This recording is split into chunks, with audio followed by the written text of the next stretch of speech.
Let's start with this song released by One Nation leader Pauline Hanson and performed by Aussie singer and actress Holly Valance. It's hit #1 spot on the Apple Music iTunes best-selling song charts. The satirical song is called Kiss Kiss My Ass. Let's have a listen. You will respect my pronouns. Boys have ovaries, some have a penis.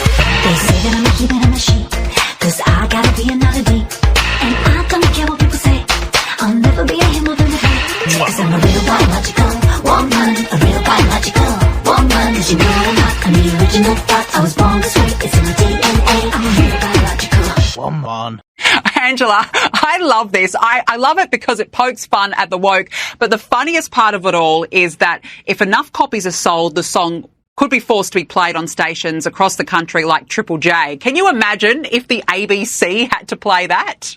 Oh, the ABC will have an absolute conniption if they have to play this on Triple J. But isn't she clever? They say that baby boomers cannot use social media. And here is 71-year-old Pauline Hanson absolutely harnessing the power of YouTube, the power of satire, this kind of South Park style of animation. And this is not the first one she's done. She's just driving these messages home on woke issues. And whether you agree with them or not, whether you find them offensive or not, she is delivering a message at a time when the coalition has absolutely no cohesive policy or messaging themselves. And the key thing about this, of course, is that it's shareable content. People are actually seeing these messages, clipping them up and sharing them. So she's getting that cut through that you wouldn't imagine.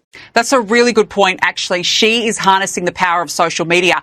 And by doing that, she's actually getting young people on board. And that is something that the coalition are missing right now. I think that's a really good point. But anyway, I love that song. I think it's hilarious. Now, we've got to talk about the Beckhams. The family have made their first joint public appearance since eldest child Brooklyn went nuclear on his parents last week. David and Victoria were joined by their three younger children, Romeo, Cruz and Harper, as Victoria received a new accolade by becoming a Knight of the Order of Arts and Letters. We know that Brooklyn has said he doesn't want to reconcile with his family. He's accused his parents of attacking him and his wife, Nicola Peltz.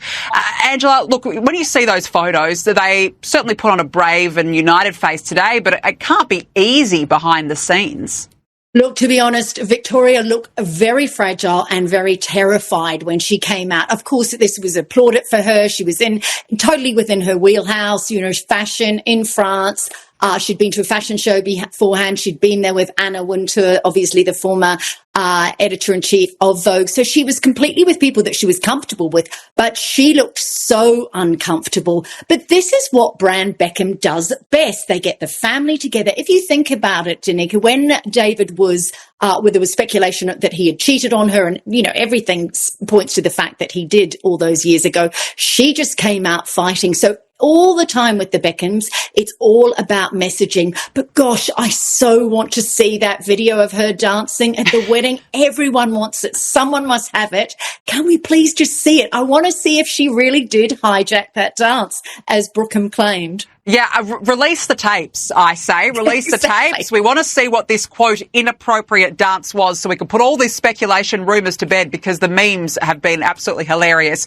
Let's talk about Kanye West. He's published a whole-page advertisement in the Wall Street Journal apologising for his anti-Semitic rants. West alleged he sustained a brain injury after a car incident in 2002, which went unnoticed at the time, and he said his bipolar disorder caused him to be drawn toward the most destructive symbol he could find, the swastika. I don't know if I believe that, Angela. It's the old mental health excuse. Look, it's a massive mea culpa, and I don't like to critique people when they claim mental health is their reasoning.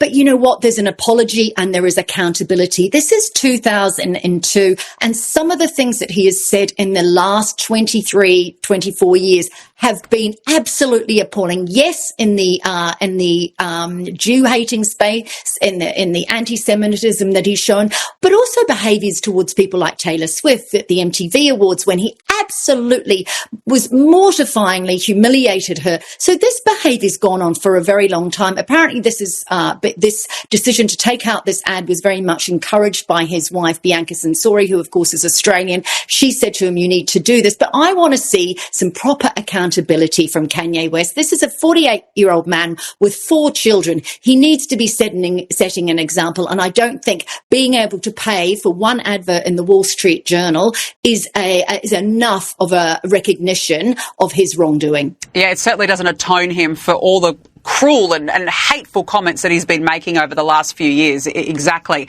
Now, serial clout chasers who want privacy, Prince Harry and Meghan, they've appeared at the Sundance Film Festival to promote their latest documentary. This one's called Cookie Queens. I mean, good grief, it's not exactly enticing you to go watch it, is it?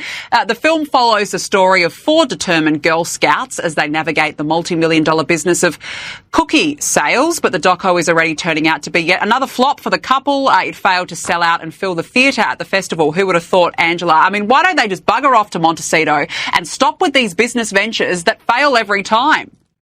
Look, Meghan is citing her time in the Girl Guides as the beginning of her entrepreneurship because she managed to sell cookies, and this is what the ethos of this film is about.